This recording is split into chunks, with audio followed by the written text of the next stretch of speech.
Okay, so let's start with this question. What does it really mean to have the right to vote if, the playing field itself isn't quite level? That core question, it just jumps right out of the recent remarks by Singapore Democratic Party Chairman Paul Tambyah. Right. And it's exactly what we're going to unpack today in our deep dive into his perspective on Singapore's democracy. And these were, well, pretty strong critiques from Mr. Tambyah Yeah. coming after the recent general election. He gave them an appreciation dinner. I think it was May 18th, 2025. Yeah.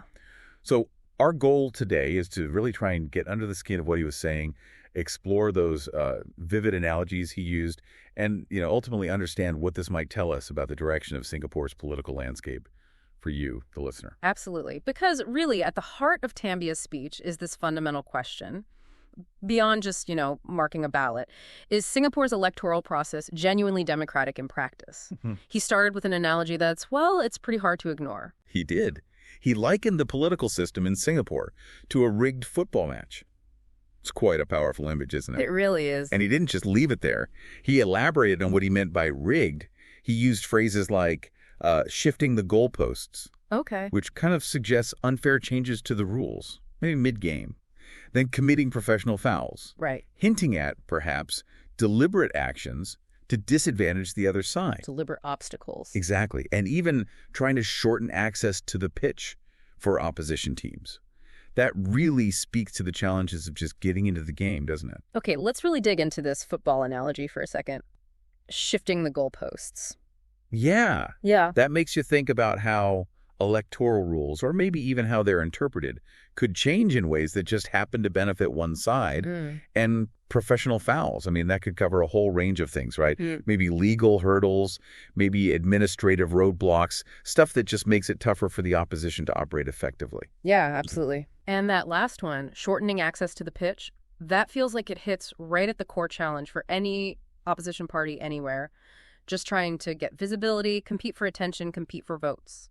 And what's fascinating here, I think, is that this isn't just him saying, oh, the other team is stronger. No. Tambyah seems to be arguing that the very structure, the rules of the game itself, are tilted. You hear similar critiques about electoral systems in various places where the rules, are maybe how they're applied or questioned, are they really fair? Right. The underlying issue really is whether election outcomes truly reflect what people want when the conditions for playing aren't equal for everyone involved. Okay.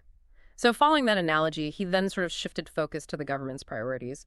He suggested a strong emphasis on maintaining control, maybe, he argued, at the expense of encouraging new ideas and a preference for obedience over what he termed courage. That's a pretty direct commentary on the leadership approach. It is. And it's interesting how he connects this idea, this focus on control, to the way fear is sometimes perhaps used in governance. Oh, so? Well, he suggests that by constantly highlighting external threats, global instability, economic uncertainty, or even the potential loss of social benefits, government handouts, Okay. it can create a climate where people might be, well, less inclined to question the status quo, or maybe less willing to voice dissenting opinions. Right. Hesitant. Exactly. And political science, the study of governments and power, often looks at how these kinds of narratives can shape political behavior in a society. Tambyah's concern, as he voiced it, is that this sort of long-term focus on perceived threats might actually hinder genuine societal progress, leading towards decline rather than innovation. It's a compelling point, this idea that a kind of persistent sense of crisis could be used, intentionally or not, to reinforce the existing power structures. Yeah. And this naturally flows into his next observation, where he pulls in some broader thinking about how elections actually function in different kinds of political systems. Yes, he drew from political science again there. Tambyah pointed out that historically, regimes that aren't fully democratic, sometimes they're called hybrid regimes or competitive authoritarian systems, they often do use regular elections. Right, they hold them. They hold them. But the purpose isn't always about having a truly open, competitive democratic process. Instead, these elections can serve, let's say, to provide a veneer of legitimacy. Okay. Legitimacy both at home and maybe internationally. Precisely. Helping to maintain the ruling power's grip. These elections might look okay on the surface, but they might lack genuine fairness because things like media control or maybe restrictions on opposition activities or unequal resources. Which brings us to what the source called the uncomfortable question he raised. Is Singapore's electoral process genuinely democratic in its substance, in its fairness? Or is it perhaps just democratic enough on the surface to project that image of legitimacy, especially on the global stage? It really makes you think beyond just the act of voting itself, doesn't it? You have to consider all the conditions surrounding that vote.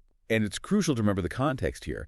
These remarks, they came after an election where Mr. Tambyah himself ran in Bukit, Panjang, SMC. Right. And he got a significant share of the vote, 38.59%. Now, he didn't win against the PIP's 61.41%, but his response wasn't about blaming his party or blaming the voters. Exactly. Instead of, pointing fingers or looking inward for blame, his reaction seems to be this renewed commitment to push for broader systemic changes. Precisely. He actually commended the SDP's volunteers and immediately announced this new 5-year plan. It's called Renew, Rebuild, Reignite. It is. And it isn't just rhetoric, apparently. It includes specific initiatives aimed squarely at the very issues he's been highlighting. Okay, like what specifically? Well, a key element he mentioned is forming a coalition specifically dedicated to electoral reform. Ah, interesting. So working with others. Right. It suggests a recognition that achieving big changes might need a more united front from different opposition voices. That makes sense. What else? There's also a clear emphasis on engaging younger generations, a youth outreach program. Okay. Which seems to indicate they understand the importance of bringing in fresh perspectives, cultivating the next generation of, politically aware citizens and maybe potential leaders too. And then there was that really interesting initiative, the Orange and Teal Co-op. Yes. A social enterprise aiming to foster civic ownership. That's a fascinating approach, isn't it? Trying to build engagement through practical grassroots projects, not just traditional politics. It really is. It feels like a move beyond just the purely political sphere, attempting to cultivate a broader sense of maybe responsibility and participation among citizens. Which could have, long-term positive effects on democratic engagement itself. Absolutely. Following that, Tambyah then shifted gears a bit to a more perhaps optimistic perspective by drawing some historical parallels. Yes, he brought up examples, Japan, Taiwan, South Korea. These are all nations that, at different times transition from more authoritarian systems towards more democratic ones.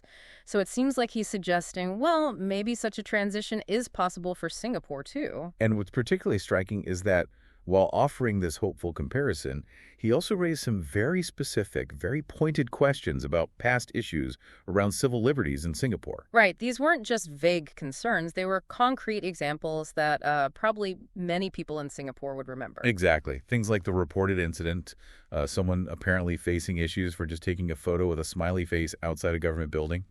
I remember reading about that. Or the restrictions placed on people wanting to, say, walk to the Istana just to deliver a letter. Right. And, of course, the more recent, widely discussed situation involving ministers dining with individuals who were later implicated in that huge money laundering case. Yeah, that caused quite a stir. It did. And these examples, they serve as a pretty powerful reminder. Tambyah's underlying message here seems to be about the importance of vigilance, right? Of not forgetting past limits on freedoms. Don't forget. And of continuing to push for, more transparency, more accountability, especially when questions about integrity pop up at the highest levels. Don't forget, don't stay silent, don't give up. That seems to be the takeaway. That sums it up well. He then finished his remarks by really underscoring what he sees as the sort of core driving force behind the SDP itself. He emphasized it's rooted in belief, in commitment, not just a chase for power or, paychecks. That statement, many say the SDP doesn't have members, we have believers, that really sticks with you. It does. Yeah. It speaks to a deeper, perhaps more value-driven commitment that goes beyond just election cycles. It suggests a long-term vision grounded in fundamental principles. So as we piece all this together, all these different points he made, we kind of circle back to that central question that the source material posed. Is Singapore on a path toward greater democratic openness, democratic renewal? Or is it perhaps facing a period of democratic stagnation? And what do you, the listener, make of Paul Tambyah's assessment, his analogies, his arguments? They certainly give you some food for thought. Definitely. And this raises another significant question for you to maybe ponder further. Should opposition parties in Singapore actually try to form a more unified, coordinated effort to advocate for the kind of electoral reforms Mr. Tambyah is talking about? Yeah, what would be the pros and cons of that kind of united front? Exactly. What are the potential advantages? What are the disadvantages or challenges? And finally, maybe think about this. What role does an informed, engaged citizenry really play in all of this? How can you, as an individual, contribute to ensuring a truly democratic process, whatever your own political views might be? That's definitely a question worth thinking about long after this deep dive ends.